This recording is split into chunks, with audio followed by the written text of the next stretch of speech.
আজকে রেসিপি কাশ্মীরি পোলাও। তো দেখে নিই একে একে কিভাবে বানালাম কাশ্মীরি পোলাও। আমরা কাশ্মীরি পোলাও বানানোর জন্য আমরা প্রথমে কাজু কিশমিশ যেটা একটু জলে ভিজিয়ে রেখেছিলাম, সেটাতে তেল গরম হয়ে গেলে একটু অল্প ঘি দিয়ে কাজু কিশমিশটা ভেজে রেখে দেবো।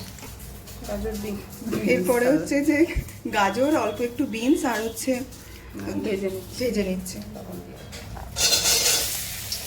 এর মধ্যে অল্প একটু লবণ দিয়ে এটা ভেজে নেবো যাতে ইজিলি ভালো। চাল নেওয়া হয়েছিল, তো টোটাল জল আর দুধ মিলিয়ে আরও 2 কাপ দিতে হবে। 4 কাপ। এই দুধ আর জলের মেজারমেন্টটাই সব থেকে বেশি হচ্ছে ঝরঝরে করার পেছনের কারণ।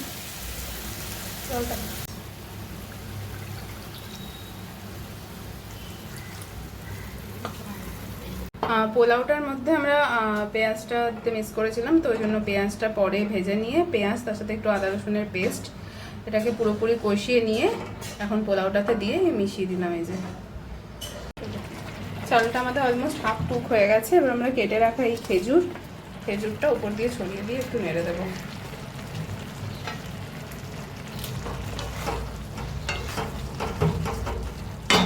একটু গরম জল দিয়ে ভিজিয়ে রাখবো, এটা আমরা লাস্টে পোলাওটাতে দিয়ে গার্নিশ করব।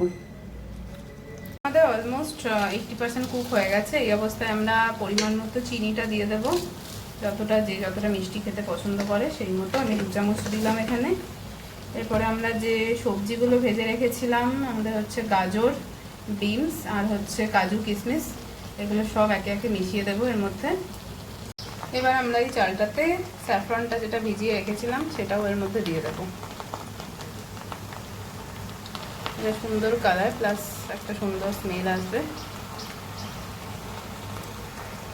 পোলাওটা হয়ে গেছে। এবার আমরা ঘি দিয়ে আর আমাদের যে ফলটা আছে কাশ্মীরি পোলাওয়ের জন্য, পোলাওয়ের কালারটা দেখেই হচ্ছে যে মুখে জিভে জল আসছে। এরপরে আস্তে আস্তে আমরা ওর মধ্যে যে ফলগুলো কেটে রেখেছিলাম, আপেলটা দিয়ে দিলাম। এরপর আমরা এর মধ্যে বেদানাটা দিয়ে দেবো।